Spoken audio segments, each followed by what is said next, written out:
Bonjour à tous. Alors, aujourd'hui, petite vidéo qui sera pas sur une analyse de projet crypto, qui sera pas de la data, qui sera pas ce qu'on fait d'habitude. Aujourd'hui, je voudrais plonger dans un sujet qui, pour moi, compte beaucoup plus que tout le reste actuellement et même dans la plupart des cas, en fait. C'est à propos de l'assassinat de Charlie Kirk.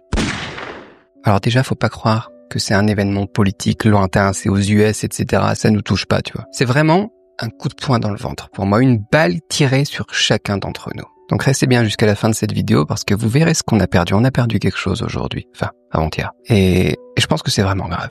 Donc pour ceux qui n'ont pas suivi, le 10 septembre, une balle a été tirée sur Charlie Kirk, un Américain, pendant qu'il parlait dans une université américaine. Un gars de 31 ans, père de 2 enfants, et il s'est effondré dans une mare de sang, son sang. Quand j'ai vu la news, j'ai eu du mal à y croire. Je saurais même pas vous décrire ce que j'ai ressenti. Parce que moi aussi, tu vois, je suis un père de 2 enfants, d'un peu plus de 30 ans aussi, tu vois. Un mélange de choc, un mélange de colère, de la tristesse, du dégoût, tout ça en même temps, de la déception. J'ai envie de dire beaucoup de déception aussi. En plus, c'est aux États-Unis, le pays à qui la France a offert la statue de la liberté, tu vois. Le pays qu'on prend souvent quand même nous autres occidentaux comme modèle. L'endroit qui est censé incarner la liberté pour le monde entier. Et c'est ça la liberté.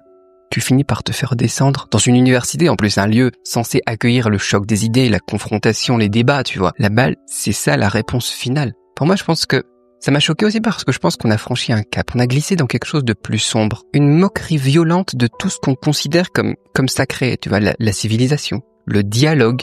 Et aujourd'hui, je suis en colère. Ça me fait mal, tu vois, ça me touche. C'est pour ça que j'ai envie d'en parler, parce qu'on n'a pas perdu qu'une vie, mais parce que le monde vient de perdre quelqu'un d'irremplaçable. Un vrai évangéliste, comme on dit, dans pas mal de sens du terme. Il y a beaucoup de gens qui connaissaient pas, sûrement, je suppose, Charlie Kirk. C'était pas un trader, c'était pas un développeur star, tu vois, le gars il est pas connu, c'est pas un gros capitaliste, un VC, ou dans la crypto, tu vois, quelqu'un de super influent, même si il faisait partie des nôtres. C'était plutôt un conteur, quelqu'un qui racontait des histoires, qui partageait sa vision. Son organisation, Turning Point USA, c'est d'ailleurs l'un des plus gros mouvements dans les lycées et les facs aux États-Unis. Tu vois, plus d'1 million de personnes, de jeunes, qui ont découvert la crypto, qui ont entendu parler de ce monde décentralisé grâce à lui, grâce à ses speeches. Juste une de ses tournées sur les campus, tu vois, ça pouvait générer plus de 2 milliards d'impressions virales sur les réseaux sociaux, ouais, parce qu'il était là et c'était un orateur. Et derrière ces 2 milliards, tu vois, derrière ces chiffres, il y avait un vrai impact humain, il touchait les gens. Un par un, il changeait leur vie. Dans ses discours, il n'utilisait pas de jargon. C'était pas compliqué. Il parlait vraiment droit au cœur. Il t'embrouillait pas avec les hash rates, la data, les choses comme ça. Il disait aux étudiants, si tu captes pas Bitcoin, tu vas être gouverné par ceux qui le comprennent. C'est tout. Tu vois, une phrase comme ça simple qui transformait un concept technique en un vrai truc vital pour ton avenir. Il faut que je m'intéresse à ce truc-là. Il décortiquait pas les politiques de taux de la Fed, des choses comme ça que nous on fait parfois, tu vois. Il expliquait juste pourquoi Bitcoin, c'était plus honnête que le dollar. Plus honnête que n'importe quelle monnaie fiat. Quand un étudiant il lui parlait d'inflation ou du coût de la vie, lui il était... Tu vois, il va pas te sortir une théorie économique incompréhensible. Il te répondait cash. Il te disait quoi faire. Il te disait, c'est triste mais votre génération, elle vit la pire dévaluation monétaire de l'histoire. Et Bitcoin, c'est une partie de la solution.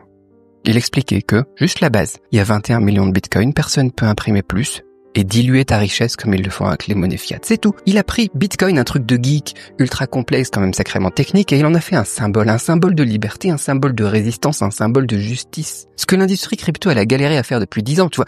Mettre Bitcoin dans le cœur des jeunes, lui, il l'a fait. Donc Charlie Kirk, c'était un évangéliste, un vrai évangéliste. Mais aujourd'hui, on a perdu cet allié incroyable pour le monde de la décentralisation, de ceux qui aiment la liberté. Et le pire dans tout ça, l'ironie, tu vois, c'est qu'il est tombé dans un endroit censé être un endroit où on défend les idées, un endroit où on débat, avec du respect.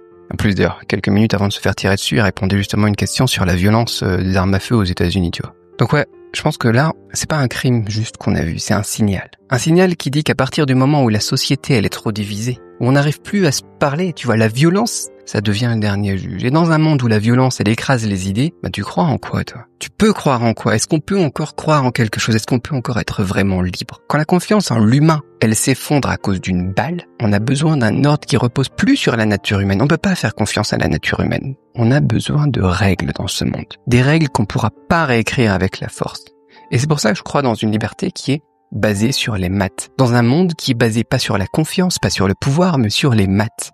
Sur la blockchain. C'est ça la vraie définition profonde de la décentralisation. C'est ça la vraie utilité de la blockchain. J'en parlais récemment dans une interview que j'ai fait. Je sais pas si c'est sorti ou pas. Ça devrait sortir dans quelques jours. Bitcoin et cette technologie, ça n'a pas été créé pour les beaux jours. Ça a été construit pour des moments comme celui-ci. Quand plus rien ne tient debout. Quand la confiance s'effondre. Quand les systèmes flanchent. Que ce soit politique, business, peu importe, un réseau décentralisé qui résiste à la censure, qui résiste à la violence, un truc où ta propriété elle peut pas être confisquée, c'est ça qu'on veut. Pour Satoshi, tu vois, Bitcoin c'était pas juste un investissement, c'était une position, une forme de résistance face au chaos. J'aimerais te dire que c'est une solution miracle et que Bitcoin c'est la solution miracle, mais c'est pas le cas. Le monde il est bien plus violent et plus complexe qu'on veut l'admettre. Mais voilà juste ce drame. Ce qui est arrivé à Charlie Kirk ici. Je pense que c'est un réveil, une claque qu'on devrait tous entendre. Ça nous rappelle un truc. La décentralisation, c'est pas juste pour s'enrichir. C'est un outil pour se protéger, pour protéger ceux qu'on aime dans ce monde incertain. C'est un pilier pour construire sa propre résilience. Puis c'est quand même sacrément décevant ce qui s'est passé. Je sais pas. Puis je sais pas combien il y a de personnes qui vont regarder cette vidéo de toute façon. Peut-être quelques centaines, peut-être juste une poignée, une douzaine, j'en sais rien. Mais voilà, aujourd'hui, j'avais envie de faire ma petite part pour honorer Charlie. Et nous pousser à réfléchir à ce que la liberté veut vraiment dire. Si ça aide à une ou deux personnes à voir les choses autrement, alors j'aurais pas parlé dans le vide. Comme l'a dit J.D. Vance dans son hommage à Charlie, c'était un gars curieux.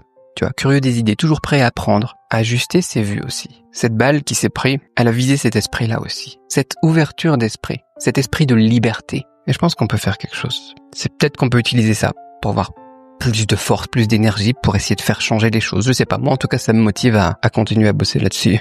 Mais voilà, c'était Cédric. Reste safe, reste décentralisé, reste humain. Et adieu Charlie Kirk.